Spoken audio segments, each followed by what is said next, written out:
Hello, and welcome to live programming here at the More Freedom Foundation. Today, we are finally going to be talking about QAnon. QAnon, for those who do not know, is a sort of violent fantasy that a surprising number of people signed on to differing degrees.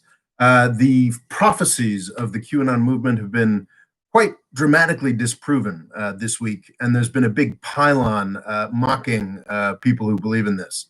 I'm going to do a little bit of that, of course, but I'm not really that interested in jumping on this pylon because I don't think people have quite grappled with the significance of this movement. And also, speaking as someone who thinks he, is a positive political actor, thinks he does some good in the world with his propagandizing. I have more sympathy than most for these QAnon types because, yes, they've gotten much more interested in politics and whatnot because they believe in a stupid, violent fantasy. But I got into politics and history in a big way in the first instance because I believed in a stupid, violent mythology. And while the QAnon stupid, violent mythology has killed, depending on how you measure it, 6 to 10 to 20 people, the stupid myth that I believed in, that invading Iraq was a useful thing to do, killed over 1 million people. And a lot of people still believe in that stupid. So that's sort of the direction I want to go in today. Before we get started, let's talk about what is going on with this conversation in case you're new here. I'm chatting. You'll see there's a live chat there. The live chat is something you should feel free to participate in. Quite vigorously. You can talk about me as negatively as you want. If you can talk about the ideas expressed here, what have you, as vigorously as you want. But you cannot attack each other, and you cannot act actively disruptive of the chat. Just posting the same thing over and over again. If you violate that, I won't be able to pay attention. I won't see it. But Logo Cool Extreme, the moderator for this and for all of the live chats here on this channel, will tell you to cut it out. And if you don't listen to him, when he tells you to cut it out, he has a range of things he can do to you. He can put you on a timeout. He can block you from the channel for all time. There is no court of appeal from Logo Cool Extreme. He decides what goes. So when he gives you a warning, listen to him. Yeah, we're going to do a presentation on QAnon here today.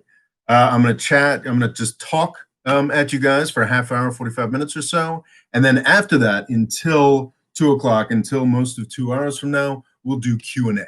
And I will answer any questions you may have. Typically, where we cover broader geopolitics questions. But today, we're finally going to talk about QAnon, which is a topic that has bothered me for a very long time. I think I think on Patreon, I called this sort of sympathy for the devil. Today, I'm not interested in piling on and QAnon and laughing at all these people who believed in something that was not true. However, let me say that I'm not somebody who wants to make any kind of excuses for anti-Semitism, for white supremacy, for the dipshits who thought it was funny or cool to invade the Capitol building, the U.S. Capitol building a couple weeks back.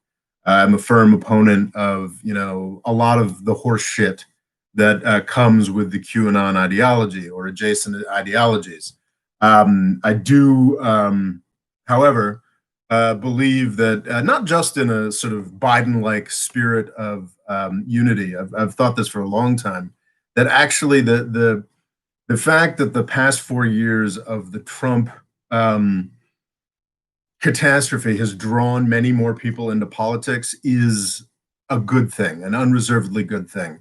And the fact that a lot of them came in believing a lot of stupid horseshit, isn't necessarily as big a problem as it has been described as being. I got into politics believing a lot of stupid horseshit. I think a lot of people get into politics believing a lot of stupid horseshit. It's what happens next. It's what happens after you've been fooled, and how you move forward from there. I think modestly speaking, I think that some of the best political commentators are those who realize who've gotten stuff terribly wrong, as I have myself, and have tried to correct course after that. So honestly, that's I think there's actually this whole QAnon thing, millions of people fervently believing in something that they find out is not true actually gives me a little bit of hope.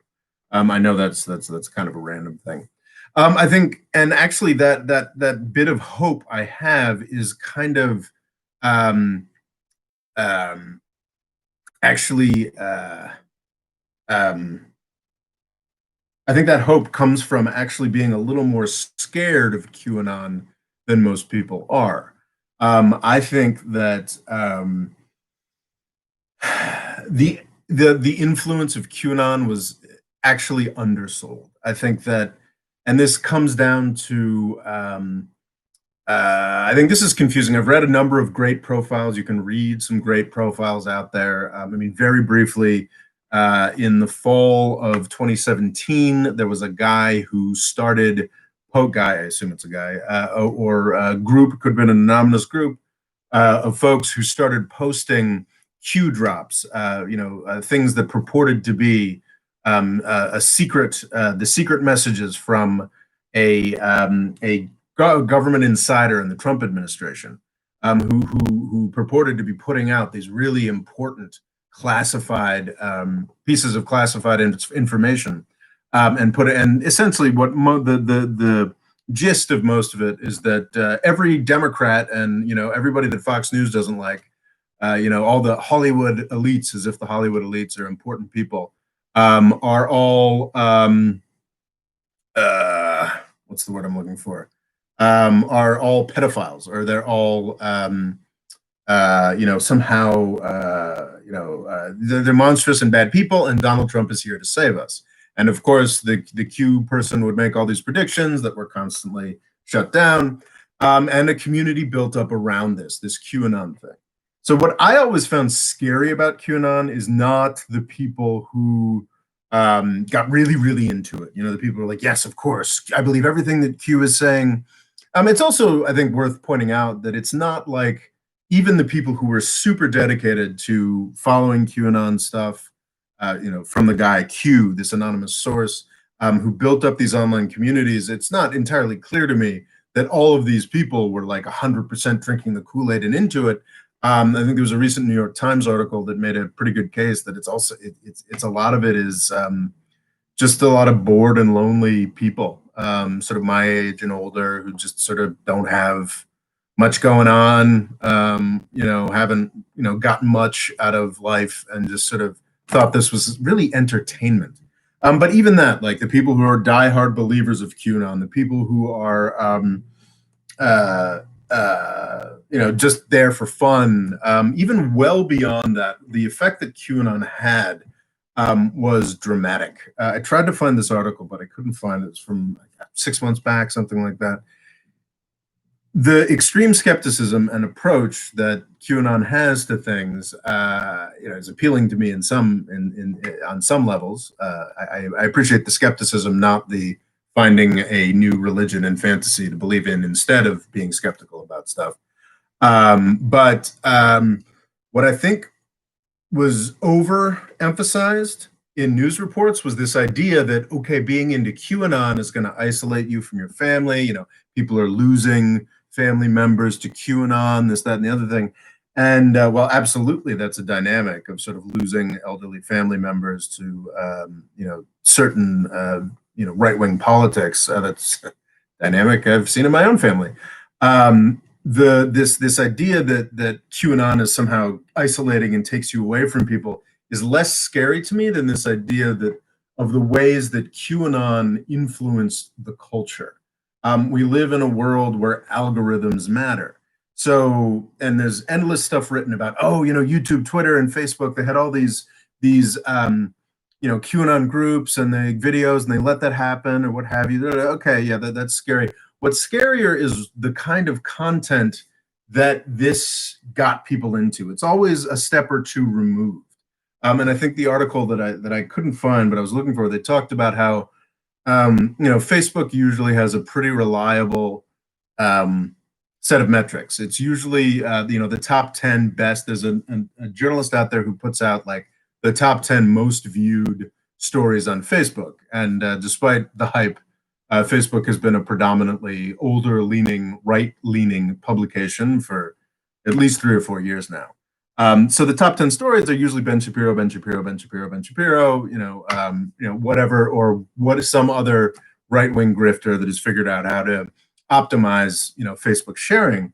And then there was this point about, 6 months back where weirdly the biggest story on Facebook was some kind of very generic Ivanka Trump unveils or goes to the christening. I can't remember what exactly it was. Unveils or has a press conference for Ivanka Trump has a press conference for anti-child abuse outreach or something like that. Something very generic that every presidential administration does. The U.S. government is constantly on the lookout for human trafficking and child trafficking, this, that, and the other thing.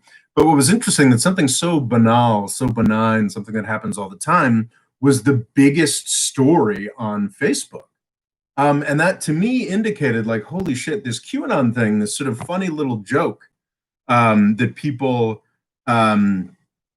look at as something to be mocked, is having tremendous influence far beyond people who'd never even heard of QAnon.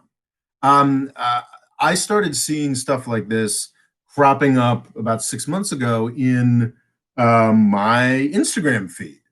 Some guy I went to high school with was posting stuff like, everybody wants to talk about, some Ukraine phone call, but nobody wants to talk about the biggest child abuse scandal of all time. And I actually messaged this guy I went to high school with. I was like, are you talking about the Catholic Church?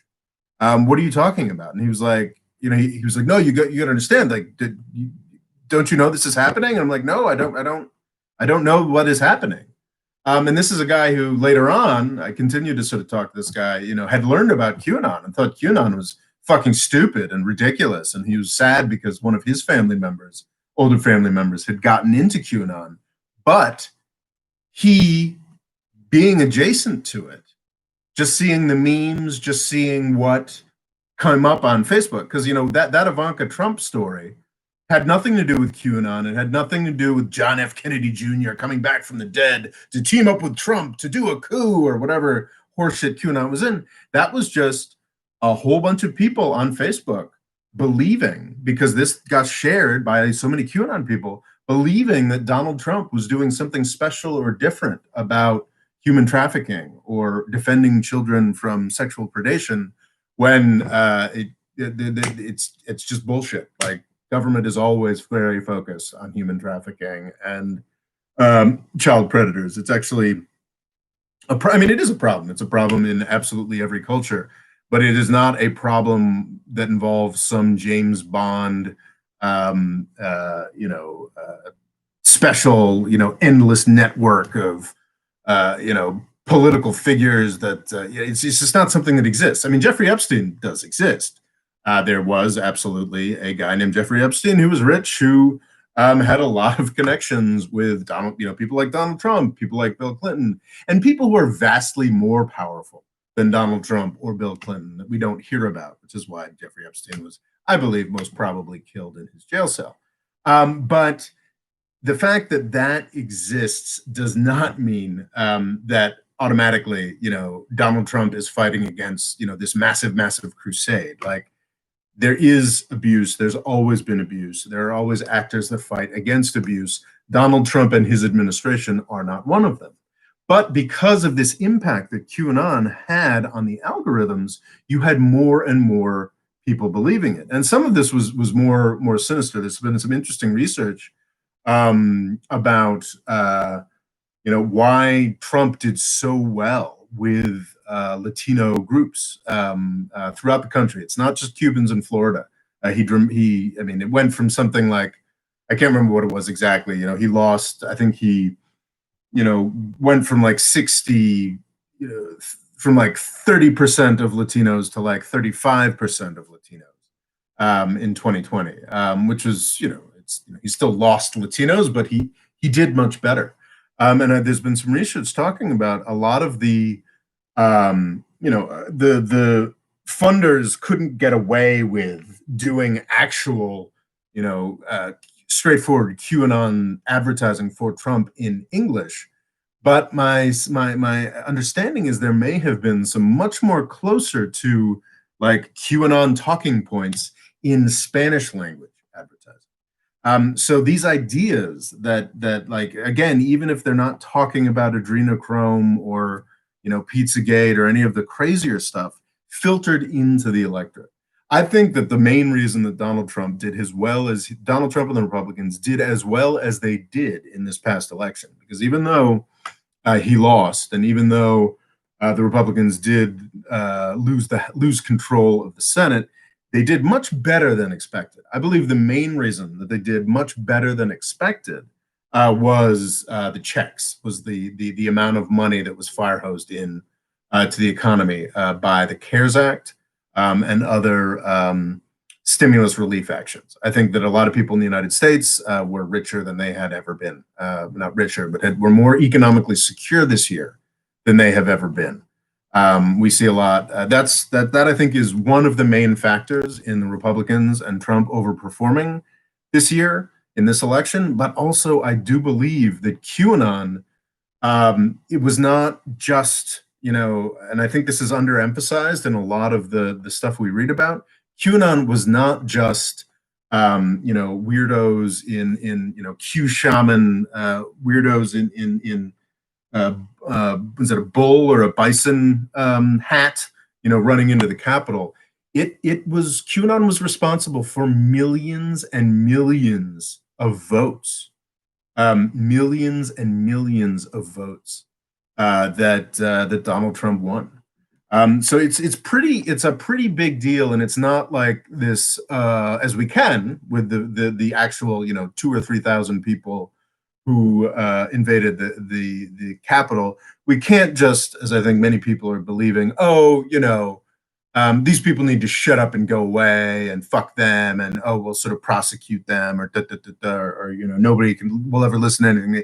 I mean, we're talking about significant chunks of the American electorate that really believed aspects of this Q thing. Not all of it, but bits of it. It's really quite important. And there are aspects of this that are horrifying. There's the classic, a lot of people are sort of wondering, is it's a classic G.K. Chesterton quote. G.K. Chesterton was a novelist who was, I think, a proud Catholic in sort of turn of the 19th to 20th century England, and a sort of a famously sort of scurrilous conservative guy. And he had this great quote sort of saying something along the lines of like, once people stop believing in Christianity, they'll start believing in anything. And that quote, as I've been following QAnon over the past couple of years, that quote has just been rocketing around in my head. I must have read it in some early description of QAnon. I'm not nowhere near the only person making that connection. So yeah, this is profoundly disturbing stuff. I do believe that if Donald Trump had gotten that extra 30,000 votes he needed in certain places, we could have said that this QAnon phenomenon elected Donald Trump president. So yeah, that's terrifying shit. But on the other hand, like, it's not. Oh, and just one last thing on the omnipresence, like the way that QAnon like worked into my life as just an American member of the American public voter, was some guy from high school started sharing those memes, sharing those sort of Q adjacent memes, which is crazy.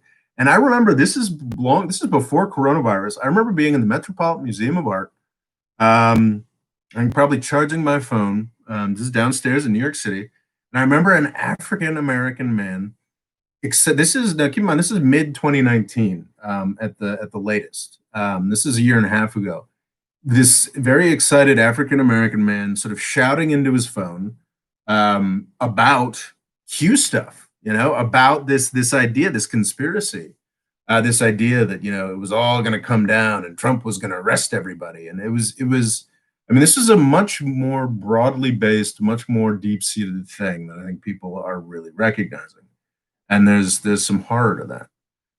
But I think there's also opportunity. And to sort of point that out, I think I should probably tell my story a little bit, I guess.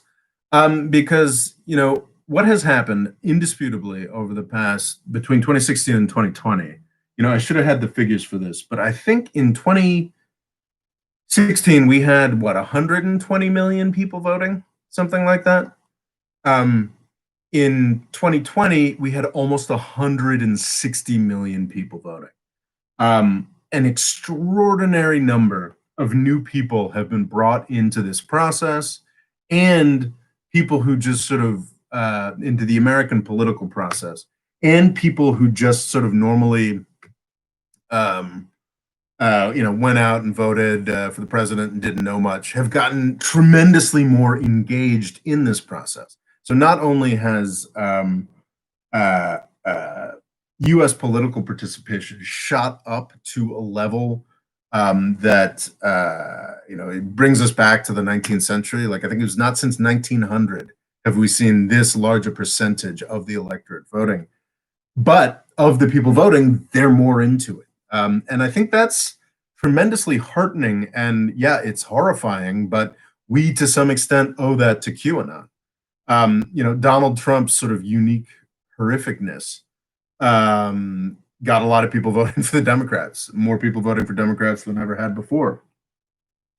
But Donald Trump and this whole, and it's not just QAnon; it's also all kinds of other mythologies about it. The election was being stolen, this, that, and the other thing, that got people riled up and voting for Trump. But I think that's actually that's not. That is obviously, I feel more affinity for the folks who were disgusted by Trump and got more invested and decided to vote for Democrats. But I also the folks who fell for conspiracy theories like QAnon and Stop the Steal and whatnot are my countrymen as well, and I want them participating in this process. And I do see it as a victory for my country that we had this many people voting and this many people involved. And I think a lot of folks would say, but look at these evil morons. Look at this stuff that they believed. Look at the stuff that they thought was going to happen. Look how they fantasized about, this violent. I mean, it's really horrifically violent stuff. And yes, absolutely, there's anti-Semitism, there's racism, there's white supremacy, just suffused throughout the QAnon mythology. This idea that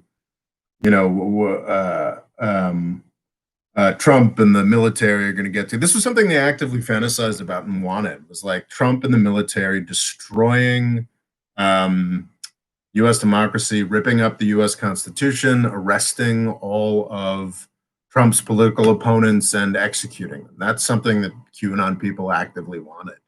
That's pretty sick.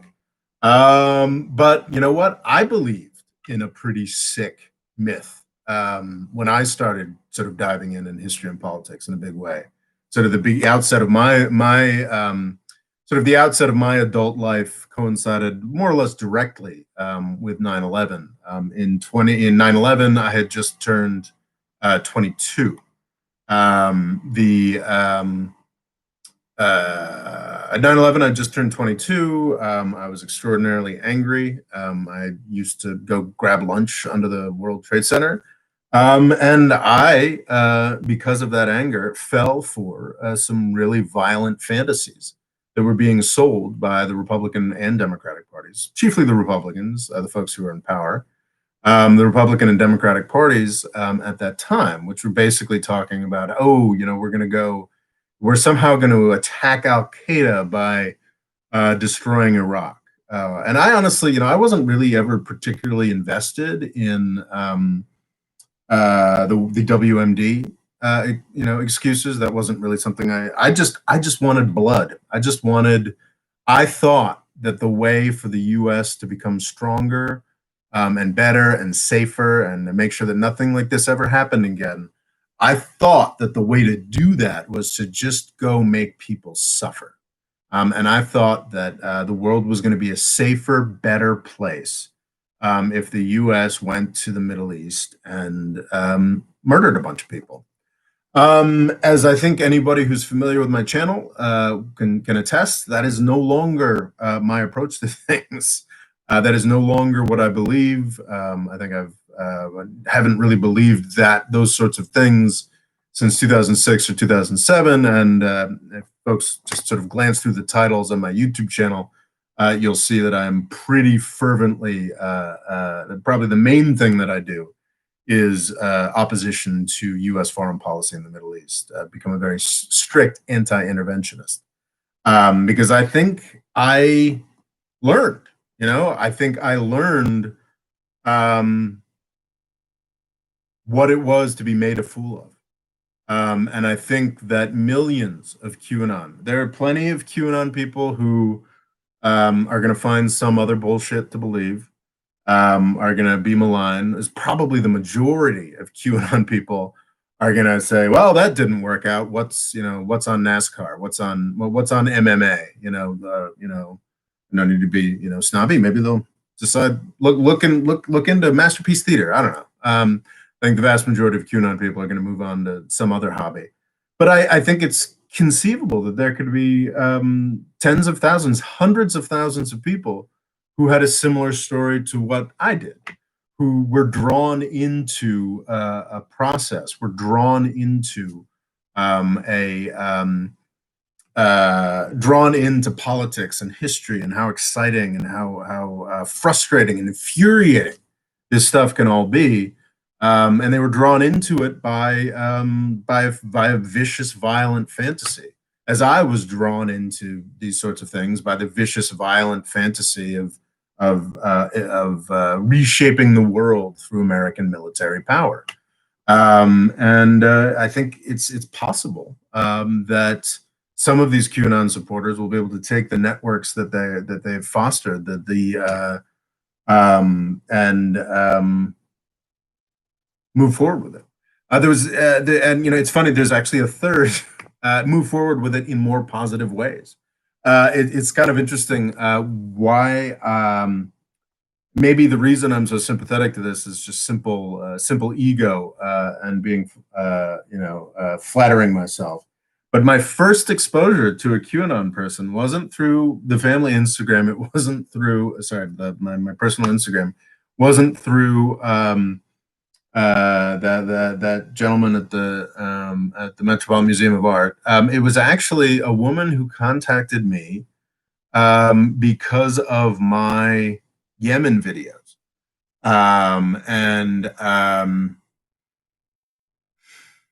this was so this is probably in the spring of 2019. This is maybe 2 years ago now. I have a long series on Yemen, and I would like the United States and Saudi Arabia to stop murdering people in Yemen. But what was very interesting was this woman. I mean, she was very upfront in her email. She was like, I just want to talk to you a little bit more about Yemen, and I really appreciated your videos. I felt like it was better information than I'd seen anywhere else. Oh, and by the way, I'm a big supporter of QAnon. Hope that doesn't freak you out or anything, whatever. And we had a perfectly nice conversation, and it was interesting talking to her. She didn't seem insane. This is someone who was big into QAnon a year and a half ago. I would imagine, hopefully by now she's moved on. But it was, she wasn't crazy. She was just extraordinarily skeptical of everything, and I think that's an appropriate thing to be. Of course, you shouldn't go from that to believing fucking anything that anybody on a internet message board tells you. But I think it's going through that process of believing a stupid myth, like the myths that the Bush administration put forward, as I believed 20 years ago. I think believing something like that, and then having those beliefs squashed, can be tremendously positive. That's and I do have to say, it has been unpleasant on Twitter watching the way that people have been really squashing, really jumping down the throat of anybody who's tried to reach out to QAnon in any way. I think Jacobin is a socialist publication. Did some big QAnon thing where this guy sort of pointed out, well, QAnon's not wrong, that there's a lot of stuff that's fucked up. And maybe if it was just doing exactly what I'm doing right now. It's like, what I'm saying right now is like, look, well, how about if QAnon actually stepped back and looked at something that is legitimately fucked up and is a legitimate crazy conspiracy, US foreign policy. And as I have laid out in 500 short videos, if people just, got on my side, like this is consciously an attempt to recruit QAnon folks for something better. And I think what this socialist magazine Jacobin was doing was consciously trying to recruit QAnon people for something better. And I think that's a worthwhile thing to do, quite frankly, because these are people with energy and time and the willingness to, do the research necessary to learn about the world. And now they've just gotten an extraordinary lesson in judgment. So I don't think we should be spending so much time trying to isolate and shame and destroy potentially tens of millions of our countrymen or country people, I suppose, country persons. I think we should be, trying to bring folks back to the light. But this Jacobin guy just got absolutely smashed by a lot of people I enjoy following on Twitter. Just like, there's that classic drill tweet that people like, where it's like, upon consideration, you don't gotta hand it to ISIS or whatever. I think, because I think there are things in the way that the United States works, the way that U.S. foreign policy has worked, the way that the U.S. economy has worked over the past 20 years, that are right, that pissed people off for legitimate reasons. This idea that, we're not allowed to talk about the voting system in this country, or we're not allowed to talk about how much of a fuck up this whole coronavirus thing has been, or we're not allowed to talk about what was it? We're not allowed to talk about what inequality has done to this country, or we're not allowed to, most importantly, we're not allowed to talk about how fucking outrageous it is that in the post-Me Too era, in the post-Jeffrey Epstein getting killed in a jail cell, that we're all expected to be super excited to see Bill Clinton on an inauguration stage. That's outrageous. QAnon folks and Trumpers aren't wrong about that. Obviously, it would be equally outrageous to see Trump, who has been as enthusiastically accused of sexual assault and has been, I'd say, maybe not as recently, but equally associated with Jeffrey Epstein. So there are real things that QAnon has pointed to. And unfortunately, the very real, very glaring failures of the US establishment over the past 20, 30 years have driven many, many people insane. But that doesn't mean we should use QAnon as this like, this is the demonizer. These are the bad guys to be demonized. We don't actually need to focus on any of the ways that the U.S. elite has failed anymore, because QAnon's evil, and those evil QAnon people think that you should be pissed off about Bill Clinton, and those evil QAnon people think you should be asking questions about coronavirus or voting or the U.S. foreign policy or all these things. I'm watching the completely justified abhorrence and mockery of the things that QAnon believes, sort of transitioning into an excuse to sort of shore up the system as it exists. I think that absolutely Donald Trump was an existential threat to this country. Getting him out of office, as we did 2 days ago, was fantastic. But instead, and he's out, he's gone. He's no longer on Twitter.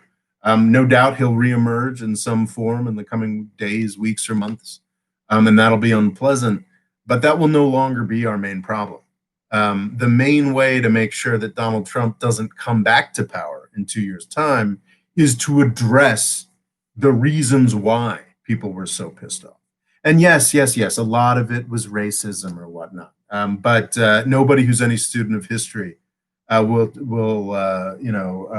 be able to hide from the fact that racism is also tied up with inequality, is also tied up with mistrust, is also tied up with extreme elite failure. And the racism will become less of a focus and a problem if Biden is successful, if the US government starts delivering more real benefits. So I think rather than sort of demonize QAnon and use their supporters to of any level, I mean certain levels of QAnon supporters, like I said, the people who've hurt people, the people who invaded the Capitol, that sort of thing, are to be demonized. But this idea that that there's now this amorphous ideology of bad people. No, I would rather welcome in people who used to support QAnon to this battle to rebuilding a country and building a country that's better, a better country that doesn't convince 74 million people that they need to vote for a Donald Trump. I think we should be looking to sort of restore people to sanity from QAnon and use the skills and networks that they've developed rather than condemn them. Anyway, that's what I have to say about that. Do we have questions? Fadal says most Trump voters are upper middle class. That's true, but I think there's a really interesting dynamic that I think is absolutely worth talking about, which is, I don't know if this is getting a little socialist. It's sort of petit bourgeois versus haute bourgeois. You have the true elites. You have the hedge funders, the folks who own technology companies, the finance people. You have those folks, and then you have something that is vitally important to the United States, has been for quite some time, forever, and is actually something that is disappearing, that is to be lamented, no matter how malign they are. So yes, most people who voted for Trump were actually, I think that's probably fallen a little on this election, but yes, by far, poor people by much larger numbers vote for Democrats for sure. The people who support Trump, however, do live in communities that have been hard hit. It's the classic example is the guy who owns the car dealership. The guy who owns the car dealership in a town that is falling apart. He's still tremendously wealthy. He's still tremendously wealthy compared to everybody else in his broken down town.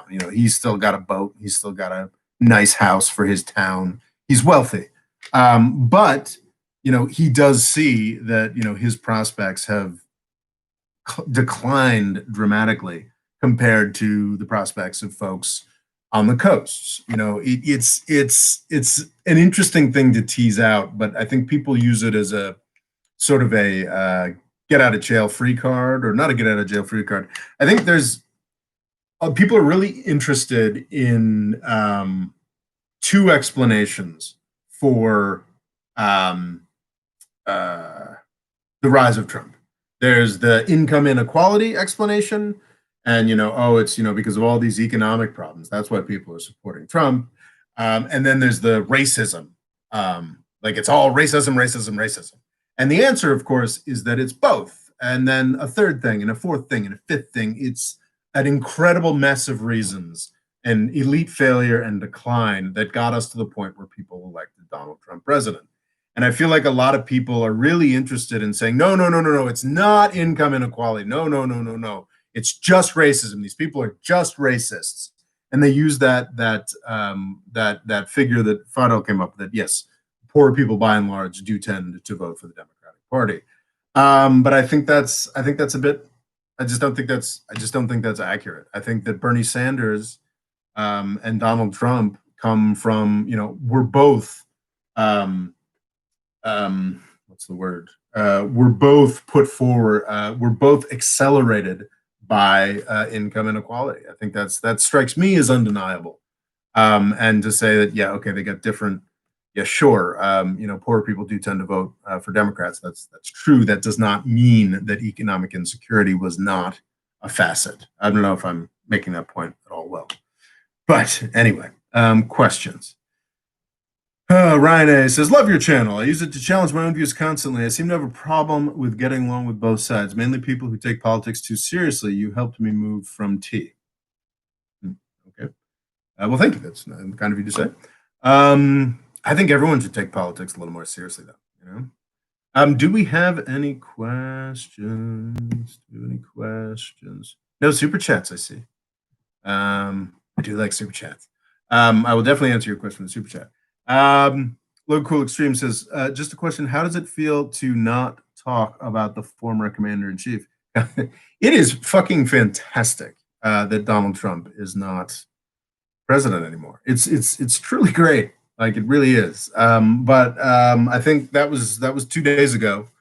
And I think it's time to get to work on making sure that Donald Trump is never again the U.S. president, or not Trump, or like some successor, or some this, that, or the other thing. Bimarella says it all comes down to racism, and yes, like, racism is tremendously important, but we cannot allow this. And I think the extreme emphasis on racism from sort of elite types, from the New York Times to everybody, is actually an excuse. It's a way to not fix anything that led to Trump, because obviously we're not going to fix racism. Like, it is something that is part of the U.S. character, always has been, always will be. It comes to the fore. It becomes more of a problem in periods of economic uncertainty. I mean, that's a basic fact of social science. So to say it's just racism, that's all it is. If everybody just goes and reads an Ibram X. Kendi book or a Robin DiAngelo book, that gives us an excuse to not fix the actual problems that led to Donald Trump. Obviously, it's racism, it's white supremacy. Those things are bad. We should try to get away from those things. But it's only with a better functioning economy. Like, okay, you want to defeat racism? How? You're not going to do it by making it easier to get in trouble. By finding individuals who said the N-word at some point and making things hard for them. That's not actually how it works. You make the country better by making the country better, and then people are less nasty and more generous, I think. I'm actually pretty optimistic about. More Freedom Foundation asks, will the Biden-Harris administration be the death of wokeness? I mean, we already saw what happened with Me Too. Biden had a accuser that was as credible as, certainly as credible as the one that went after Kavanaugh, the Supreme Court judge, and it just sort of quickly frittered away. It'll be very interesting to see, because I think there's certainly elements in there are elements in I think the Biden administration who are very pro wokeness. I'm pro wokeness, or sort of anti woke, or what have you. But I think there's also a lot of people in the Biden administration who are focused on actually getting things done. I think there are people who have ideas for foreign policy. There are people who have ideas for economic policy.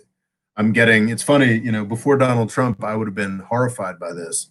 But post Donald Trump, like, knowing that if we had a system that allowed Donald Trump to be president, knowing it's a deeply sick system, there have already been some very interesting moves that I would have hated before Trump, before realizing that, okay, there's something very wrong here, and there has been something very wrong here for 40 years. We've got the Biden administration doing very interesting moves around labor policy.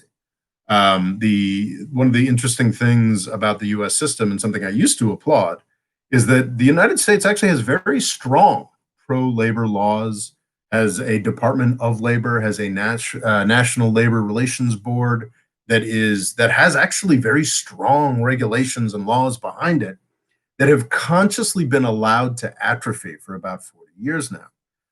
If Biden changes that, which it looks like he may want to do, we could see real change, not like another commission on wokeness or making everybody pledge allegiance to the 1619 Project or whatever, but like real changes in the way that things work in this country. To go back to the era of FDR and Eisenhower, to go back to a pre-1970s world where workers in this country of all races and more truly of all races now, can have some power in the economy, get some power back in the economy. I'm still a conservative. I don't want to go, full German here and, put workers on every board or whatever. But I do think that I think um, Trump's presidency was about culture war bullshit because they didn't have the capacity to do anything else.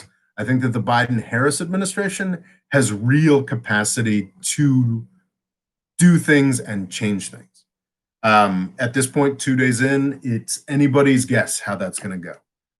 It could be a disaster. It could be, I know I've got some folks on here who are a little more socialist leaning. It could be like sort of, um, uh, it could be a little more, it could be another dramatic neoliberal failure like Obama, as the socialists think. But I don't know. It could be very good. 2 days in, I'm optimistic. I have Bim Morales says, yes, in Tennessee, we're very excited about the Volkswagen UAW. I mean, who knows? That'd be very interesting if manufacturing became more union focused in this country again. It'd be very interesting.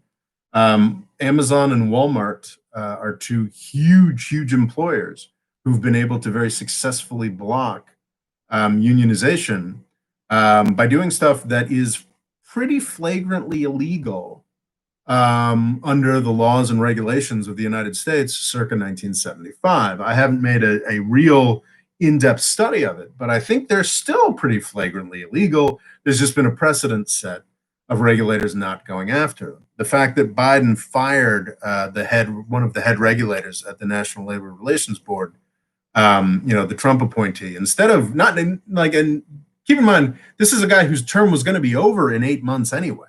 So Biden didn't have to, really get rid of him. He could have just waited and he'd be gone. But I think it's an indication that, we could see a real return to sort of New Deal, old school pro-labor politics in this country. And, like I said, before Trump was elected, I would have hated that. I would have been super anti that. And you know what? In 2 months' time, once I find out what that looks like, maybe I'll hate it again. I'm right now, I'm intrigued. And I think this is not I don't see the Biden administration as like a super new left identity politics thing. I see it as a potential to bring back sort of left-leaning elements in, conservatively speaking, more left elements that gave us things like Social Security and Medicare and Medicaid, things that are worth conserving, things that have been tremendously important facets of American life for almost a century now. So anyway. Christopher Murtaugh asks, how do those with political power to support a better education system that makes people less susceptible to intellectually bankrupt ideologies? It seems to counter them maintaining power. How do we get those with political power to support a better education system that makes people less susceptible to intellectually bankrupt ideologies? It seems counter to them maintaining power. That is a big question. I mean, what is the best way to structure education so as to make people less? It's interesting because educational systems by their nature are sort of about indoctrination, but also, of course, there's this in a technologically complex society, you need an educational system to provide basic levels of skill. Um, so I don't know. I worked in education and sort of my first job after college. Well, my first real job after, well, it was a real job, but my first sort of job that required intellectual capacity.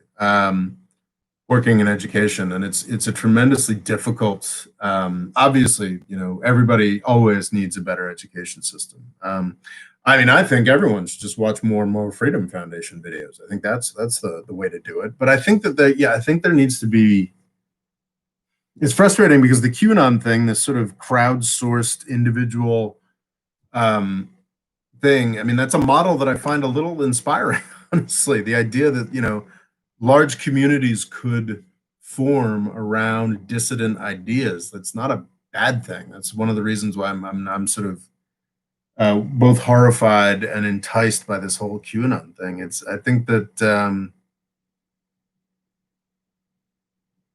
I think it's about community to some extent. I'm sorry that I don't have a canned answer for you here, Christopher. It's just, I think it is about community to some extent. I think that Chesterton quote I talked about, as religion and dissipates, people are just desperate for something to believe in, desperate for something to hold on to. And I think that if anybody provides an ideology, no matter how stupid or hurtful it is, to people in that situation, um, people are going to gravitate to it. So it's almost, Christopher, it's almost like maybe we need better ideologies. Um, and I don't think that I think it's very clear to me anyway that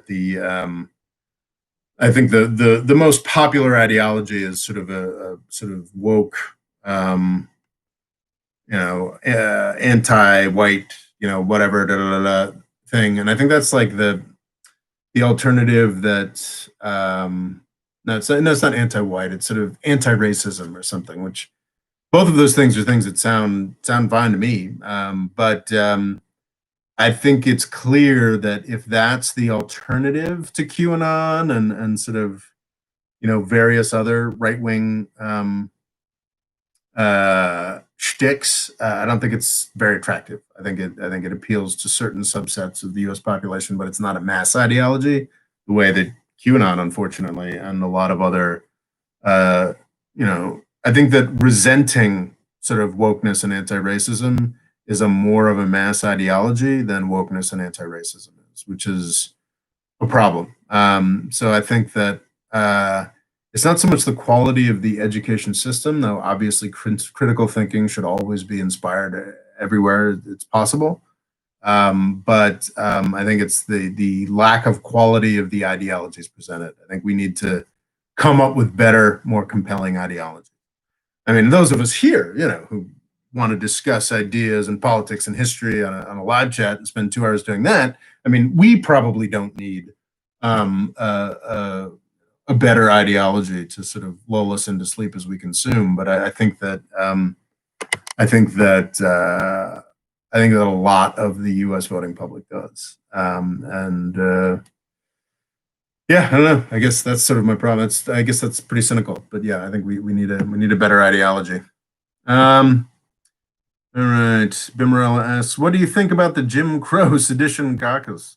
I think, yes, I think there absolutely should be consequences for Donald Trump. I was actually someone for a long time who was like, you know what, he's the president, he should, um, he was voted by, millions of people. Let's focus on prosecuting the people in his administration. Let's leave Trump alone. I'm real interested in getting a very detailed description of exactly what went down in the White House on January 6th. I believe that he absolutely needs, there need to be consequences for that. As far as Congress people, if we have actual documentation of Congress people interacting with folks who attempted to, overthrow, maraud through the Capitol, then yeah, those folks should be absolutely prosecuted and there should be consequences. As far as consequences for Ted Cruz, and Josh Hawley and Republican House members, I mean, I don't know. I think that they're dumb. I think they lied. Um, but politicians lie all the time. I would like if there were consequences for those folks from their constituents. If there are not, well, that's the choice of their constituents. Yeah, like if we've got real criminal acts, and I believe that the president and people in his administration are guilty of real criminal acts, obviously not just related to the marauding through the Capitol, but yeah, those folks should be prosecuted. If there really were House members giving tours to potential marauders, which I think has been disproven at this point, they should be prosecuted. But yeah, it's fucked up that we have 140 folks in the House of Representatives who chose to dispute the election. It sucks, and that has real nasty consequences. But we're a democracy, just like Donald Trump couldn't. Well, we're a representative democracy, whatever. Just like Donald Trump couldn't throw out the votes because he wanted to. The Democrats shouldn't be able to penalize folks who haven't done anything that is directly illegal because their political views are distasteful. Sort of what I have to say about that. Brando Commando. I could drive 20 minutes in any direction in MKE and hit a sea of, what's MKE? Of Trump flags during the election. Upper middle class, yes, but you hit another sea in poorer rural areas a further 20 minutes away. Also, QAnon was more of a LARP, in my opinion. LARP is an interesting concept. I think someone had pointed out that the Ku Klux Klan is a LARP. As when you get into the way they talk about themselves, the Grand Dragon, the Grand Wizard, their silly pointy hats. It was. I'm sure there's some folks who really take the KKK super seriously, but I think especially when it was a mass movement as recently as the 1920s, I mean, people didn't really, it's like it was to some extent like, I don't know if folks remember the Shriners, as it's kind of makes probably kind of offensive to folks in the Middle East, but still existing today in a lot of places in the Midwest. There's a fraternal order of folks who, in parades, they would wear fezzes and ride little cars around. The LARPing, I think there's and I don't need to belabor this point. I think you can find New York Times articles that make this point, which means I don't need to talk about it. But there's been the fact that there were comedic and silly and stupid and like transparently stupid elements to QAnon doesn't mean that what they were about wasn't deadly serious.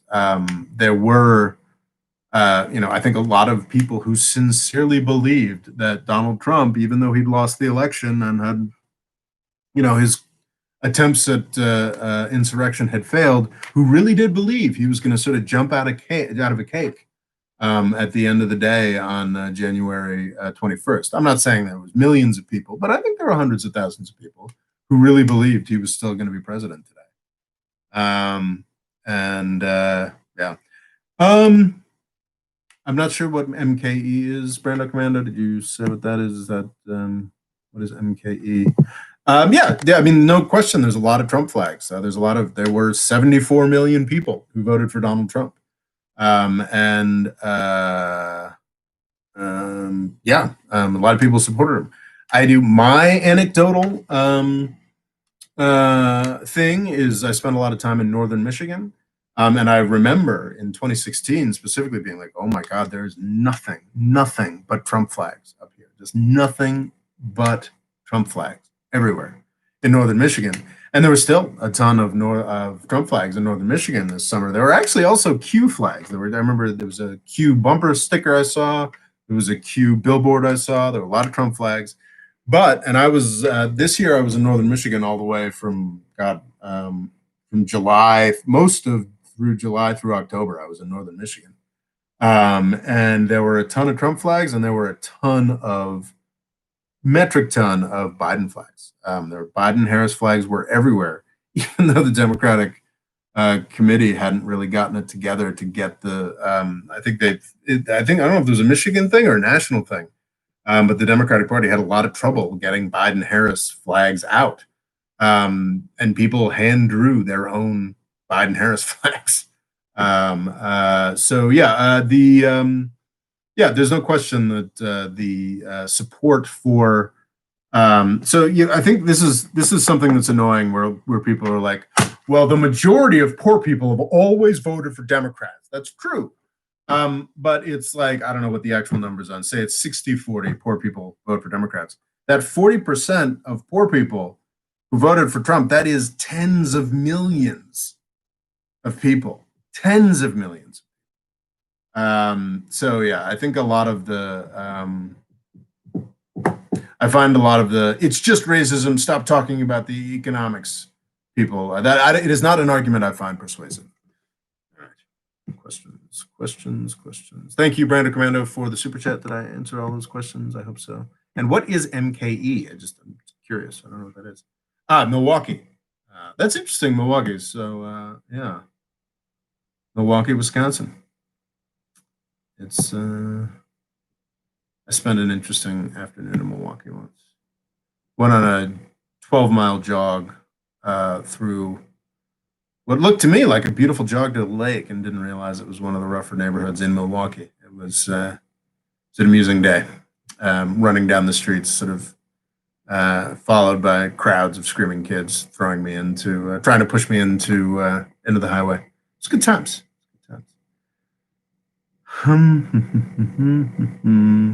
Ismail B asks, and thank you for the other super chat, Brandon Commander. As a non-American, I find the way the president can give executive orders and cancel the ones of the previous one weird. What do you think about it? I do think it's weird. I am not a big fan of Saturday Night Live. I think that there have been intermittently brilliant Saturday Night Live sketches, like maybe one a year, maybe one every 5 years. But I think there was one a number of years back when Obama was doing executive orders, where in the U.S. there's this famous cartoon. I don't know if people still watch it. I'm sure it's the version I watched probably has like 4 nasty ethnic stereotypes in it. But there was a cartoon called "How a Bill Becomes a Law," and it sort of talks about this is sort of this part of civics education. So the Saturday Night Live sketch did this sort of how a bill becomes a law, and I go through this step, I go through this step, this step, this step, and then the executive order. It's just this guy shows up. He's dressed up as because it's just a roll of paper, and he's smoking a cigarette. And he says, "I'm an executive order. I'm just here. You have to follow me. There's no process." Executive orders are fucked up and weird. I do think there are analogs in other systems, though. There are things that the head of state can do, the head of state can get away with, but an executive order, I think, traditionally was something more generic. Something that was doing like an executive order saying, we're going to rename the Ronald Reagan post office to the Barry Goldwater post office, or something like that. I think a lot of people want to tell you it was under Obama, and I think it was under Obama, but also going back further, it's a ratchet effect. Executive orders got to do progressively more and more and more complicated things. Because Democrats are more competent, the executive orders under Obama tended to do more that was impactful, frankly, than the stuff that Trump did. I mean, Trump would make executive orders that just frankly didn't make much sense.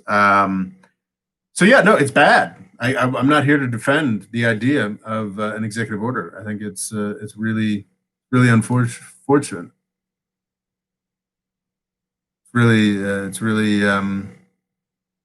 It's unfortunate that our system is devolving into this thing where executive orders are the important thing. I think we're going to see a lot more of that under Biden because the Republicans look likely to be pretty obstructive.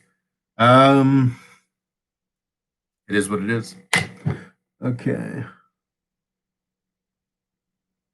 Christopher Montosa, sad to hear that America, one of the wealthiest nations ever, can talk about tens of millions of poor.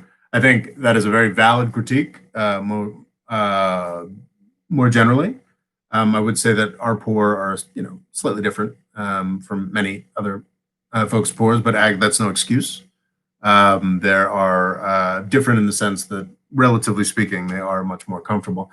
The figure that I was talking about, the tens of millions, it's tens of millions of people in I think it's the lower income tercile. The poorest third of people in the United States. There's always going to be a poorest third of people in the United States. I'm not saying that. I was. Thank you for calling that out. I was using that term poorly. It's not that. The poor is a very generic term. But I think the figures I was talking about, specifically who was voting for Trump, I think it was like, the people in the lower quintile or the lowest third of the U.S. income and distribution. And there will always be a lowest third of the U.S. Income distribution. That is the way that math works. However, your point is very valid. There is way too much poverty and want in the United States, the richest country the world has ever known. Low Cool Extreme asks, I've noticed a lot less climate apocalypticism in the news cycle. Are we on the brink of a solution, or are they simply waiting for the pandemic to subside? There's absolutely more optimism.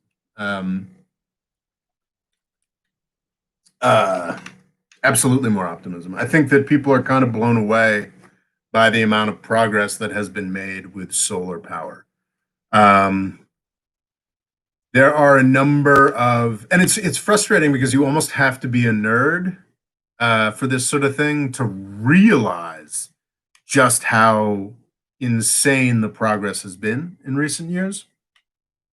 I think there was some big one. A lot of the estimates, and I think, what is it, the UN IPCC comes out every 2 years or so with a big report and estimates.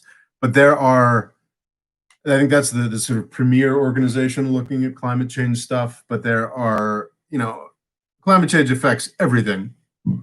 So there are a wide range of US and international and European and Chinese and other organizations that look at climate change. And the idea of what is happening to the world in terms of climate is one of the most complex questions we look at as a species. And they have models that are tremendously complex. People sometimes use this as an excuse to say, oh, it's all just a model. Nobody can believe this. No, but all of science is just a model. Like, all of it is just, our attempts to make predictions and understand how things work. It's just a model that says that, vaccines work. But vaccines are good. Trust me, you want one. These are all just mental models. And they are all we have. My idea that when I turn on a light switch, the light goes on, that's just a mental model. Anyway, didn't mean to fall into philosophy here. But these models are based on inputs, right? So they make assumptions. And what's been fascinating over the past couple, as I've gotten more and more nerdy about energy, interestingly, because I'm so not a fan of Saudi Arabia, and also because I had a freelance job involving, I've almost forgotten about that, sort of oil industry analysis. I've sort of fallen further and further into what's up with, the climate stuff and energy stuff more generally. So it's interesting. They've got these models, all these, I'm digressing. You've got all these international organizations that have all of these models that talk about what's going to happen with the amount of carbon and how many degrees we're going to get and this, that, and the other thing. And what's been fascinating is this is mostly just nerds on Twitter, just sort of realizing, like, oh my God, like how drastically they underestimated the positive impact that technological innovation was going to have.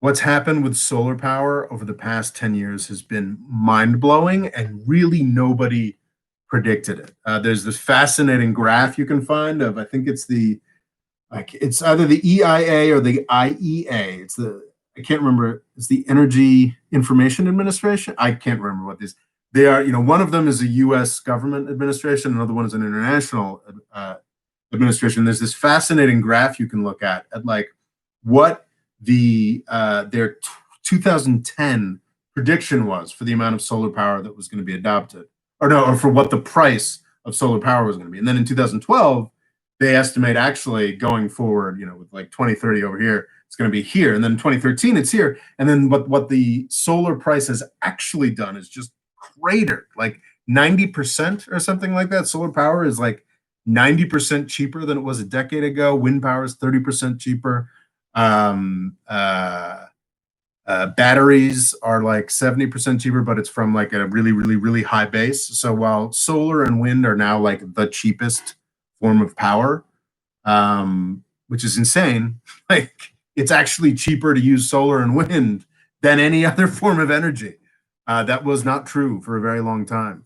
Electric cars in a year or two are going to be dramatically cheaper over their entire lifetimes than any internal combustion engine. Like things are changing dramatically, rapidly. However, there are apocalypses still expected. There are disasters expected. And I think it's important to keep telling people that disasters are expected, or else the progress might slow down. So, yeah, that's sorry, I've lost track of what the question was. But yeah, I think people are getting more optimistic. What's interesting is that there's a lot of people who are invested. I'm going to sound a little Breitbarty here, but it's true. I think there are a lot of people who are very invested in like, oh, this climate apocalypse means we're going to change everything about the world and we're going to end capitalism. And I think you're going to start seeing sort of more heightened desperation around that as it becomes clearer that the apocalypse probably isn't going to come. I'm not saying that climate change is solved. We're still the carbon is still going up. Quickly. We're gonna have more extreme weather events. Australia is going to burn down again. California is going to burn down again. Bad shit will continue to happen. It is something we need to stay on top of. But there was a recent article. What was it? I definitely retweeted it. It was New York Magazine or something that was from a guy who was like a full-on climate apocalypse guy, and he's like, "Yeah, the apocalypse is still coming," and it starts off with like paragraphs of like, "These are the awful things that are going to happen. These are the awful things that are happening." But even he was like, "Well, actually, like when we thought, and like 10 years ago, we were on pace to have 5 degrees of global warming. That's in the aggregate. And if 5 degrees of global warming happened, like it's basically like everything changes. All the coastal towns get flooded. Everybody gets new diseases. It would just horrible, horrible catastrophe. With 2 degrees, all the once a century storms happen every 5 to 10 years, and that's really bad and really costly and really life destroying. But it's not quite, but it's not the end of human civilization. So even this guy who'd spent a lot of his career being like, "Oh, the end of human civilization is happening," actually said, "Well, actually, no, it's not." Man, we've been talking. This is like boring U.S. politics show. We're not talking. I mean, this is weird. A lot of U.S. and global warming shit. We're not talking about the world. Anyway, MX16 asks, the U.S. is blessed so many things from geography, demographics, and natural resources. So why is the U.S. fucking up so bad? We're human, this is the way of the world. People are always fucking up. I do maintain, and maybe it's been a while since I've talked about this because I've been ragging on Trump so much. It's like the world has been worse than it has been under U.S. hegemony. I would argue that the world has been worse under every form of hegemony other than the U.S.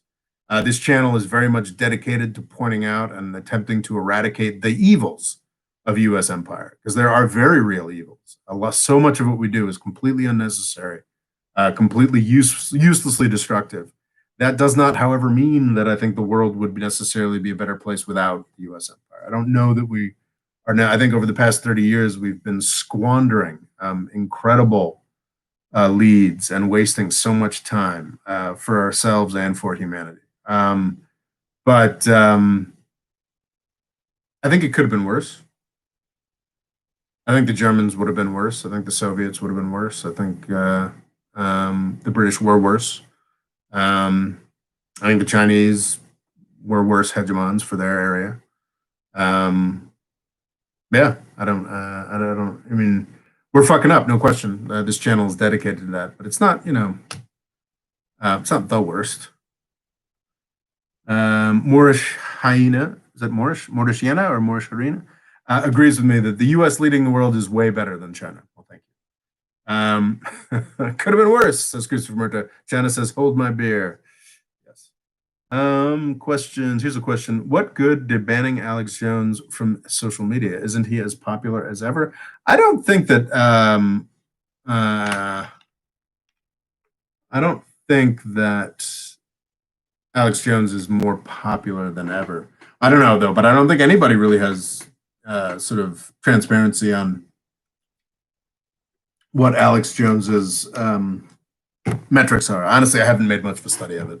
I have not spent a lot of time thinking about Alex Jones. He did have an amusing clip recently, which you can, of course, find on YouTube and Twitter and everywhere, talking about how dumb QAnon was, which is kind of. But yeah, I am. Bimarella points out fake news and misinformation is down 70% since deplatforming Trump. I'm not 100% sure. I'm always really suspicious when I see figures like that in the headlines because it's like that sounds like some kind of think tank, some kind of Russiagate think tank came up with that. However, I think it's undeniable that kicking Trump off Twitter made the past that was in the past. That was 2 weeks ago, and I think it has made the world a better place. I think that's very true. I think that I'm not generally a fan of kicking people off platforms, deplatforming. Obviously, as an independent media creator, I probably wouldn't have kicked Alex Jones off the platform. However, I remain very conscious that these are private companies, and private companies can do what they want. Pretty much have to say that. Max Strand, More Freedom Foundation. Do you think divesting from China is the right idea? This pandemic did highlight how fragile our supply lines were when not diversified. It's funny because I think divesting from China is the right idea. A lot of people expected, and let me clarify, I think divesting from China in certain respects is the good idea and the right idea. I think that, it's the U.S. should probably have the ability to manufacture medical equipment. I think that's something that it makes sense to do. I think that it makes sense for the United States to lean a little more into industrial policy. I think that the U.S. has been able for the past 60 years to be sort of the enthusiastic free trade for everybody guy because we had the biggest economy, and being free trade for everybody generally works out best for the biggest economy. So yeah, I think it makes sense that we should fall back from that a little. However, I do not think it should be some kind of pell-mell breakneck pull everything out immediately. I think that there needs to be more negotiation. And it's funny, I actually think it would have been good if somebody who actually was what Donald Trump sold himself as, like a conscious, savvy deal maker with an eye towards making better deals with China. I think that would be good. I think that's sensible. I think that's the appropriate thing. What we got with Donald Trump was a just lunatic dipshit who had no idea what he was doing and spent more time antagonizing the allies we should be teaming up with against to impose terms on China than he did actually going after China at all. It's absolutely fascinating. I think it's Peter Zeihan or something is a guy that a lot of folks have pointed me towards, who I do think has some interesting insights. I think he is way too convinced that China is just going to dry up and blow away. And I say that as someone who thinks that, I think that all of the threats to the United States, and this is sort of Peter Zeihan's thing, are overblown, even China. And of course, absolutely everything else. But even China, I do believe the threat that China poses to the United States circa 2021, God, it's 2021, is exaggerated, no question. And Peter Zeihan, but I think Peter Zeihan goes too far into that, like really believes that, China's just going to fall apart as soon as the U.S. decides to stop giving them free stuff. I don't think that's exactly true. I think that's an overstatement. And Peter Zeihan was very interesting. Um, from the very beginning of COVID, you can see him. You can look at his interviews from March and April. I first listened to a bunch of his podcasts over the summer, and he's like, "Oh yeah, all the supply chains, they're coming back to the U.S. It's happening right now." Da, da, da, da, da. Well, we're at the end of 2020. We've got a whole bunch of trade and figures, I think, going back as recently as October, or yeah, something like that. And none of that happened. I think that people are sort of overestimating how easy it is to claw those supply chains back. The biggest beneficiary of the U.S. CARES Act, well, is the U.S. public, but also U.S. stimulus has driven an export renaissance in China. That's like a lot of our money has been going to buy Chinese goods. So yeah, well, I think that. What was your initial question? Well, I do think that yes, there should be some more savvy clawing back of supply chains from China. It's not like a mass or immediate event. I think that there are things where it will continue to make sense to manufacture them in China. But I do think there needs to be more savvy, conscious negotiation of it. The old school, free trade, we're free trade no matter what thing, I think is fading. Brando Commando asks, Biden's Secretary of State pick, Blinken, wants to continue pressure on Turkey for S-400 purchase. Thoughts on U.S.-Turkey relations under Biden? Thoughts on U.S. energy future by getting rid of Keystone Pipeline? Thoughts on U.S.-Turkey relations under Biden? I don't know. I'm interested to see how that develops. I think that it's already clear that Turkey's going to have to, Turkey's trying to do its standard thing to cozy up to the U.S. is like make nice with Israel. I'm not sure that's going to go quite as far this time around. It's really interesting. A lot of people 2 days in are really convinced about what the Biden administration's policy is going to be towards the Iran deal, towards Israel, towards Saudi Arabia, towards Turkey. And the truth is, we just don't know, because what they're going to have to do is they're going to have to prioritize. They're going to have to decide what they want to deal with. If they, as they absolutely should, I think their first priority should be Yemen, and their second priority should be the Iran deal. But maybe they have to do the Iran deal first because it's the hardest. That's going to be their priority. I think after those things are dealt with, I think then, we'll start.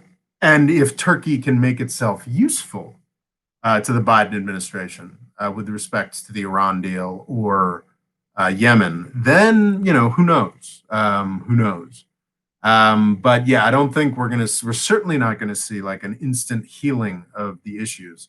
And I think Erdogan's instinct is correct that, he's going to have to do more things to sort of cater to the Biden administration, because yeah, some ill will was built up.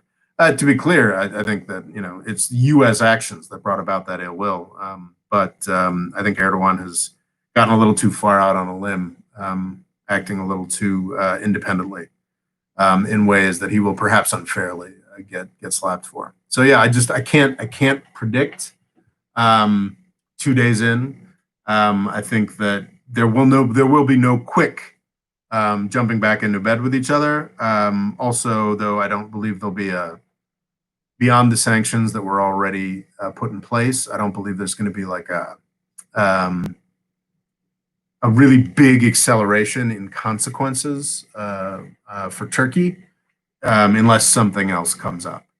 I think we're going to probably see an Erdogan that's less eager to antagonize people in the Eastern Mediterranean. I could be completely wrong about that, but I don't know.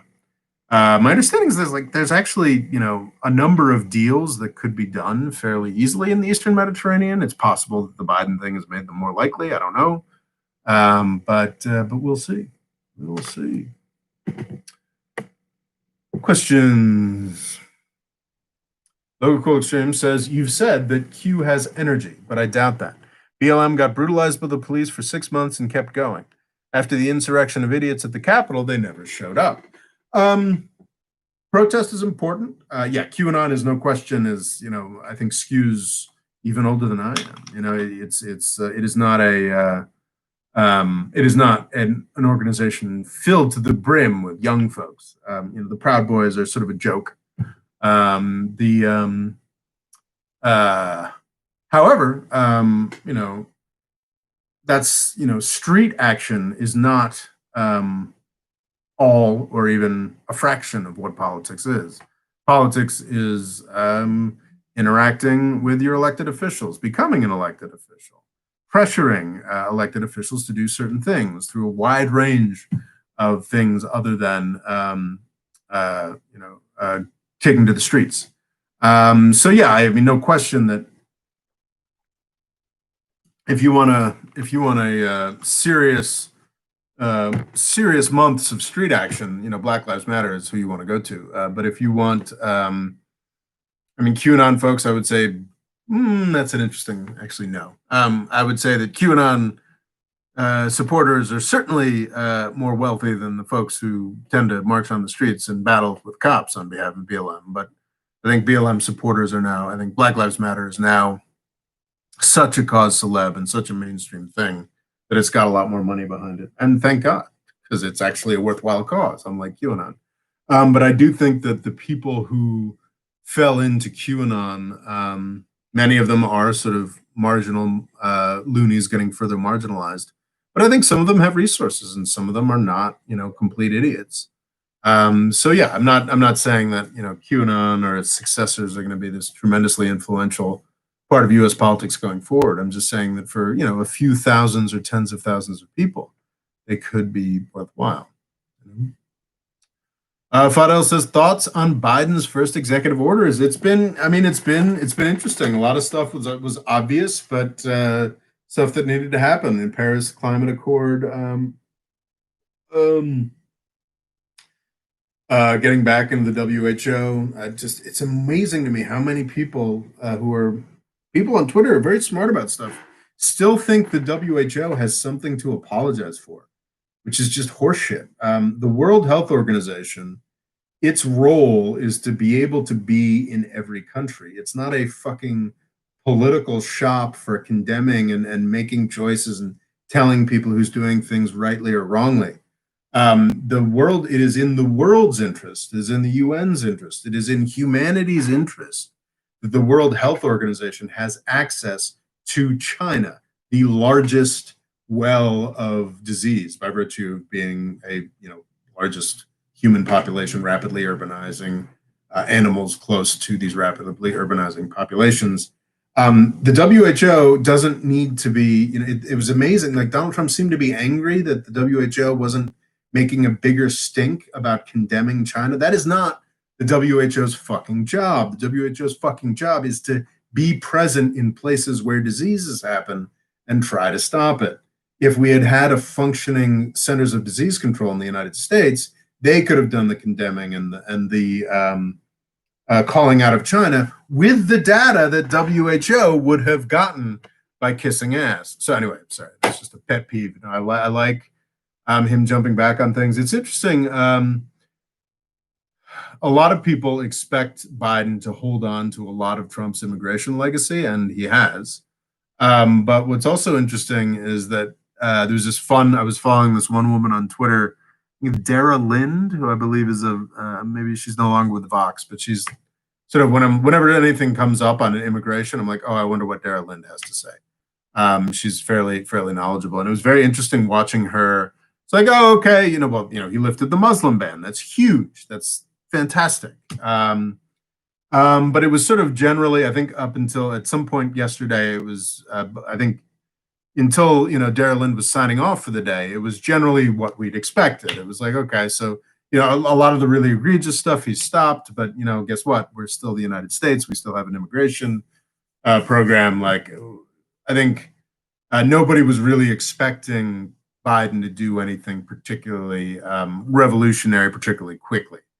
Sort of saw like the approach that was likely to be taken to the U.S. immigration apparatus to be more likely to be sort of slow rolled.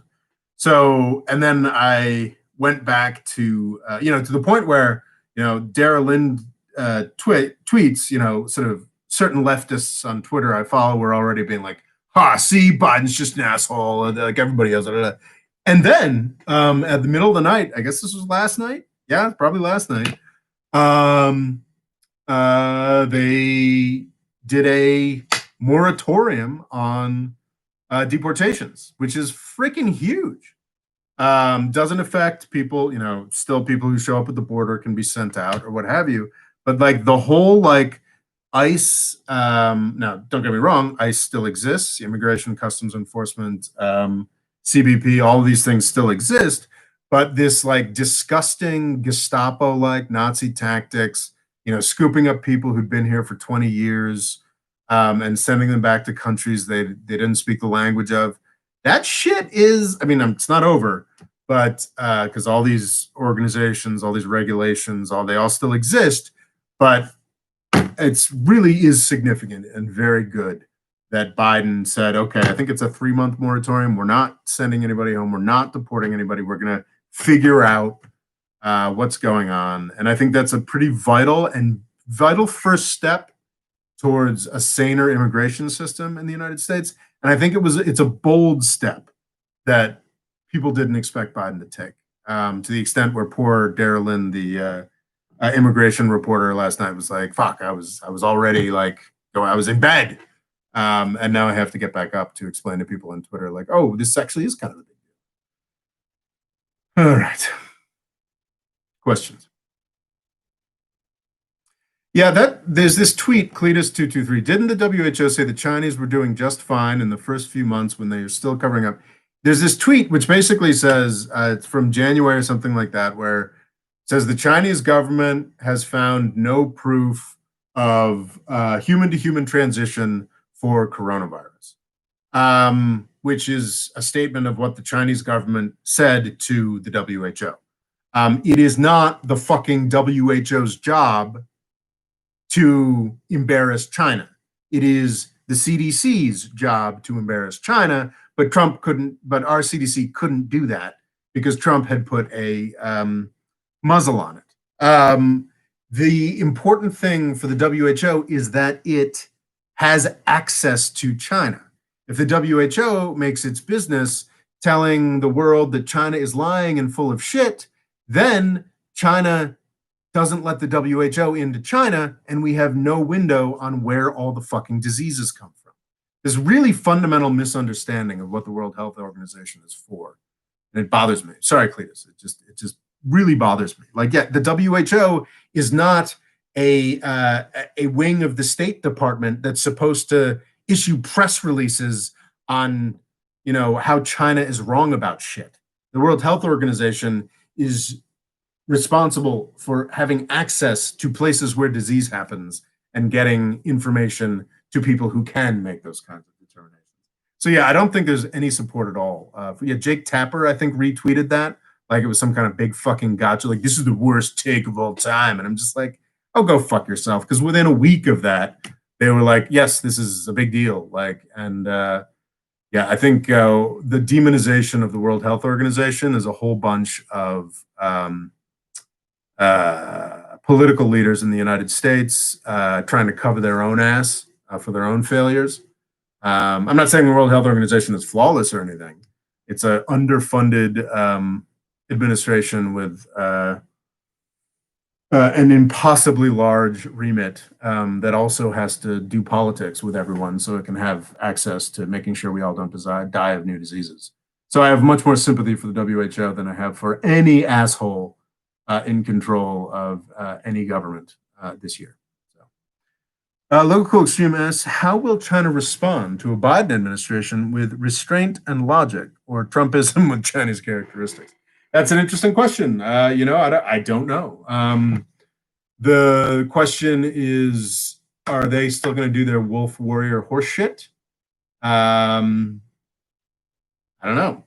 I think there's a conscious, Xi Jinping made a conscious decision, I think in the past 3 or 4 years, that, diplomacy should be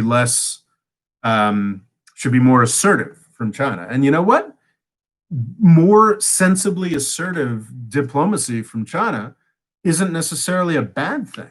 Unfortunately, what a lot of people took it to be, they learned it from watching us, took assertive diplomacy, and it sort of came under the terminology, the wolf warrior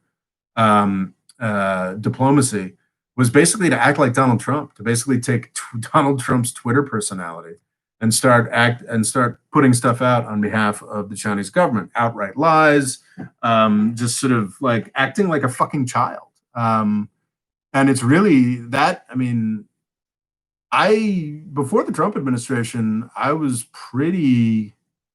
I think it would be overstated to say I was sympathetic to China, to the Chinese government. But I had a lot more understanding for the particularities of China, its sort of historical position, its the position of its government, and more sympathy for the idea. Oh, it would take a while, much longer for them to evolve into a better, more democratic place. But yeah, I mean, this wolf warrior diplomacy horse shit. It's just like this is what your peaceful rise is supposed to come to. This just dumbass lying horseshit bully is attempting to out Trump. And I don't know. It'll be interesting to see if they continue to reward that kind of horse shit in the Biden era. My hunch is, if there's any sense in that country at all, that they won't. Yeah, it'll be very interesting seeing sort of how that all works. I think I want to do a video on sort of another video on whether or not Xinjiang is genocide. The U.S. government came out and sort of said that it was in one of the Trump administration's last proclamations. I don't think it is, honestly, and not yet anyway. But yeah, we'll talk about that more on Monday, I guess. See you, Bimarella. Thanks for showing up. Nice to see a Twitter friend showing up here.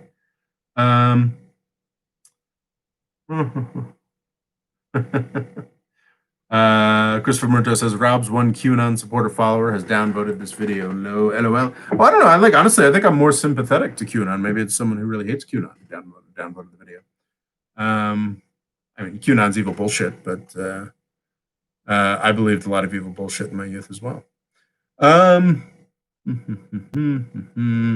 Questions. Do you have any questions? Morrissey, are you serious?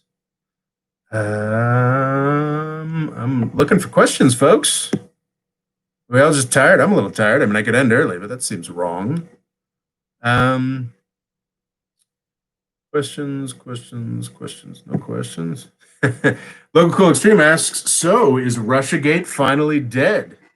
I think it might be. I don't know. It's interesting because up until even when Trump was still president and Biden was, I think, even post-election, Biden was pushing shit like, the Russia bounties in Afghanistan, something that's never been proven. Russia this, Russia that. And I think it was kind of fascinating, in his inauguration speeches, he never really mentioned Russia at all, which sounds good to me. It is definitely something we should all get over. Not quite QAnon, but it is sort of this idea that Putin was sort of pulling the strings on our dumbass president. It wasn't true.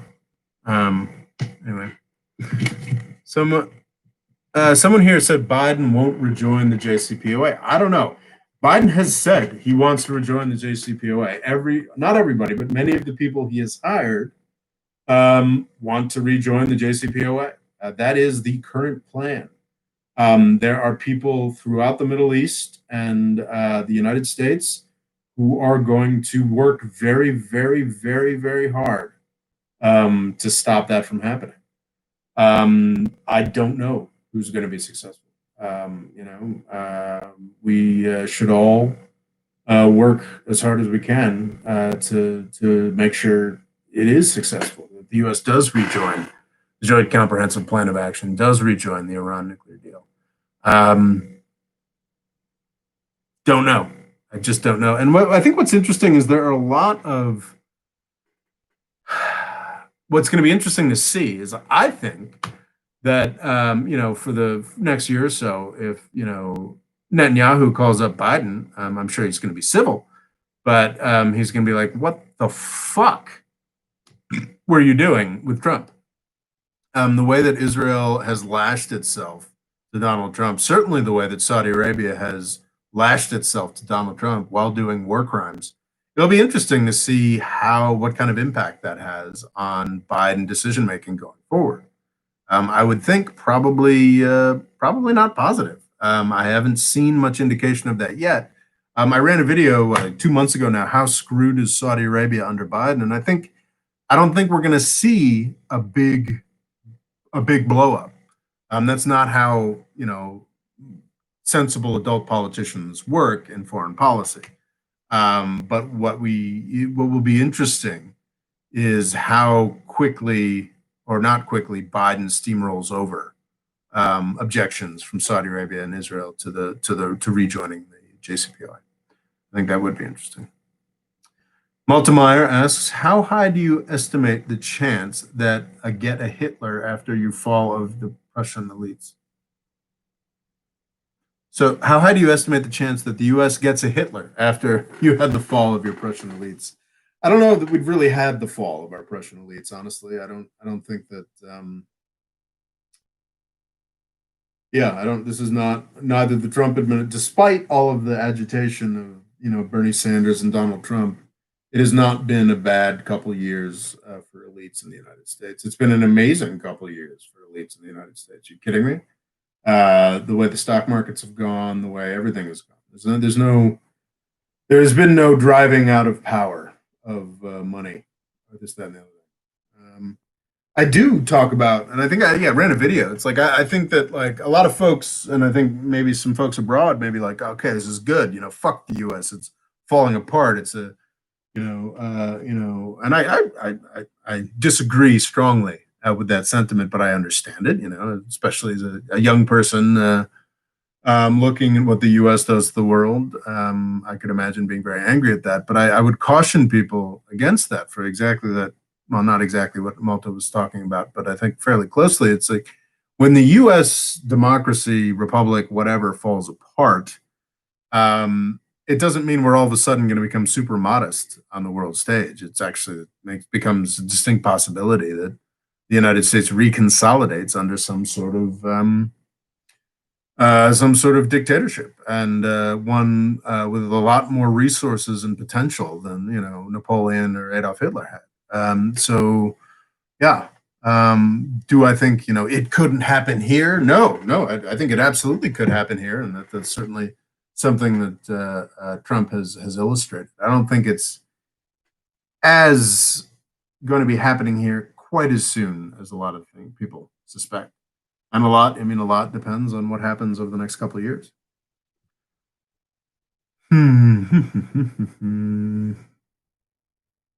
Questions.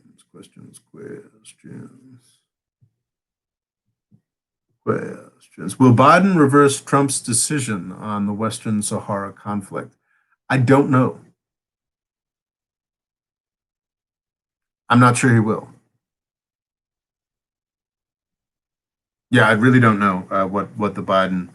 I don't know how they're going to handle that, the Western Sahara thing, or if they're going to handle it at all. Because it was kind of clever of the Trumps to sort of tie that up with not clever of Morocco to tie up regularization with Israel with the question of Western Sahara now. It's a big, nasty, uncomfortable mess that the Trump administration has left Biden in the Middle East. Who's to say?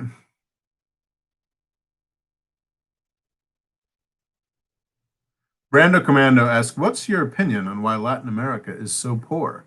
And are they part of the first world? They have European roots, are Christian, have Enlightenment values, yet so poor. I blame the Spanish more than the U.S. The reason why Latin America is as poor as it is that it never really developed sort of a mass population and sort of unity. I mean, it's Bolivar and all them tried to build a continental size country. And that sort of failure can, and and did not manage to. That sort of failure and atomization um, can sort of snowball over time. And yeah, you've got a lot of countries. Jesus, how many countries do we have in Mexico and South Mexico? What, 15, 20, or 20 countries? Sort of fragmented places that I think in the 20th century became more populous, but just sort of sparsely populated, a sort of a frontier society that sort of always stayed a frontier society in some ways. I think that's incredibly reductive because there's a wide variety of experiences in Latin America. But I think the fact that it's so atomized, whereas the United States was able to sort of keep a more unified approach to taking North America, I think is probably the root of one of Latin America's real problems. It's also a race-based case system. Those are not very successful. The U.S. absolutely has a race-based case system. Um, uh, Unfortunately, well, fortunately for the prospects of the United States, unfortunately for African Americans, perhaps, it was historically a very small put upon minority. In Latin America, it's a small hegemonic minority of white folks that controls most of those countries, and that's a recipe for weakness. You're not going to get dynamism. You're not going to get large scale growth. You're not going to get um, success if most of the people in your country are in an exploited class. And I'm sure many would argue that that's the case in the United States, to which I would say, okay, well, the Latin America more so and fragmented. So yeah, it is kind of fascinating. I would say, but yeah, I would say that Latin America is definitely in the West. Latin America is definitely, um, yeah, I don't know if it's first world or I don't even know what those. I don't know what those terms really even mean anymore. Inonu asks, Reaganism has ended. Will the conservatives reform? I mean, Reaganism has ended, obviously. There's very little in the Republican Party. I mean, the Democrats, a lot of Reaganite Democrats left. But what's pretty clear with the success of Donald Trump is there isn't much support for, what Reagan was supposed to be about, family values and small government and economic discipline, that sort of thing. So yeah, I don't know, man. Like I'm pretty sure that 10 years from now, unless Donald Trump starts a third party, which I don't, and probably even if Donald Trump starts a third party, I think in 10 years' time there will be a Republican and a Democratic Party. They will not mean those two labels will not mean what they mean today. Will not mean, and what those labels mean today is not what those labels meant 10 years ago. But I think it'll be a much more dramatic shift over the course of the 2020s. I think the Republican Party is going to be a very different animal. Democratic Party is going to be a very different animal.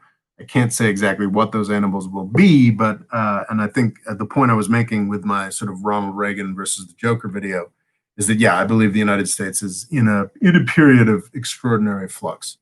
I don't know if that means a return to more uh, more traditionally left-leaning FDR, Eisenhower type values in governing, or something entirely new, or World War III. Who's to say? It's all very exciting. So, questions. Um, James Cook says the U.S. only supports Latin American countries whose leaders are willing to strip their countries from the resources and give them to the U.S.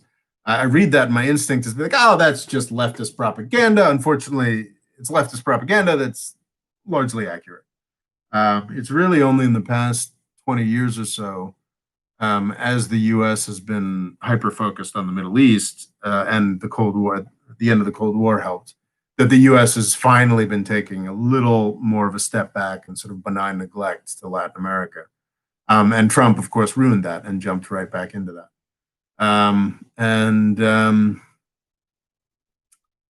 And unfortunately, there's already been some unfortunate reporting that indicates that actually Biden might not be pushing back against that, which is a real goddamn shame. But again, we're 2 days in. Who's to say? Questions? You know what? We've got 10 minutes left. I am weirdly, I'm tired today for some reason. I think I'm going to start spieling with 10 minutes left, and I will answer. Oh, that's interesting. Matt Elman asks, what would you call forced sterilization and what's the word here? And abortion of Uyghurs if it's not genocide? Well, according to the UN, I think we'll be talking about this on Monday. According to the United Nations, there's an intent element here. And the Washington Post kind of lied about this, which is, I don't know if they intentionally lied about this in their article calling for the Washington Post editorial board, not just some random opinion guy, but the voice of the Washington Post insists that thinks it's a good idea to call what is being done to the Uyghurs genocide. And they used the United Nations, 1947 declaration or convention on genocide, law of genocide, to say that automatically, because of this sterilization stuff, it was genocide. But to include that, to make that genocide, you have to have the intent to destroy a people. I think that the Chinese government intends to destroy Uyghur culture, Uyghur religion, Uyghur power as a people. I think the term cultural genocide is completely fair. But they do not, at this point, I believe, have a program of wiping out the Uyghur people. And the fact that as they sell that, God, they try to sell it as feminist, which is a bit rich. But yeah, I don't believe that's genocide. I don't believe the UN declaration maintains that it's genocide. I believe that the genocide is one of the most horrific things that can be done. And I'm afraid that, like terrorism, it is beginning to be applied to everything. And it's becoming a meaningless term. And I think we suffer as a world society if we apply the term genocide to everything. What happens in the context of, the U.S., what happens when China fails to invade Taiwan and, loses badly, and China's now in sort of a state of war with the world, and then decides to just straight up execute, like just do straight up Hitler style mass execution of every Uyghur in Xinjiang province. What happens then? And we go, hey, that's genocide. And the world's like, yeah, you've been calling that genocide for 5 to 10 years. Like, that's why I don't want to call what's happening in Xinjiang genocide, because it's not genocide yet. And by cheapening that word, by crying wolf with that word, we hurt ourselves as a world people, I think. Could be wrong about that. Question. Okay, no, I think it's time to start spieling. My name is Robert Morris. I do videos every Tuesday here at the More Freedom Foundation. What I do is impossible without the support of, well, really everyone who shows up and participates in this sort of thing, watches my videos.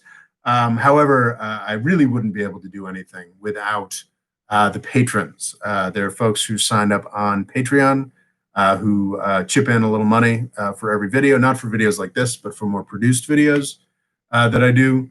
And they are, we had a successful sort of fundraising season last December. So I'm actually like secure enough where I think I can actually get an apartment of my own, like a real home base where I could actually set up like my own studio instead of shooting in my childhood bedroom at mom and dad's house. So yeah, I think that should be happening hopefully in the next month or so.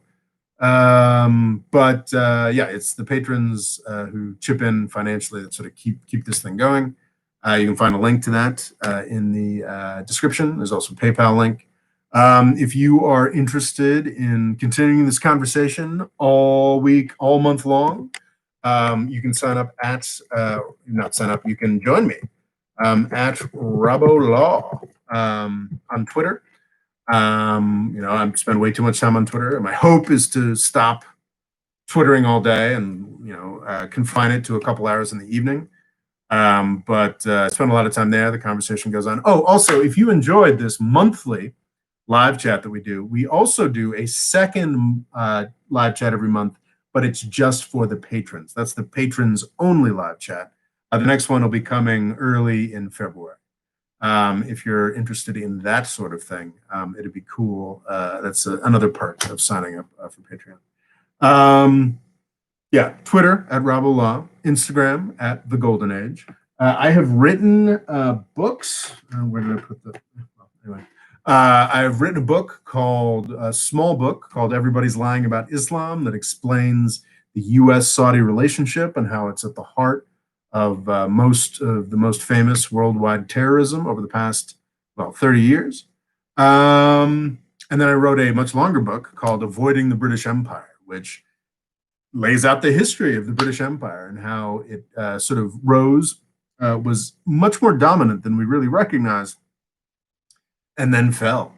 And how the United States is making a lot of the same mistakes, and how the US sort of world system is a lot more similar to the British Empire that we like to recognize. All right. I think we're done here. I have spieled. I'm tremendously grateful to all of you. I don't know why I feel like I have less energy than I normally do. Thank you all so much for being here. And I haven't had a Diet Coke today. That's what it is. And I'm very grateful to everyone who showed up and participated. Y'all are awesome. More to come. And again, I just want to say again, I'm very grateful that so many people signed up on Patreon last month. I'm always eager for more. But yeah, it's like I'm sort of at the next level of security with this channel. That's nice. And I'm very grateful. Thank you. Anyway, y'all are great. And I think with that, I'm gonna sign off. Thank you very much.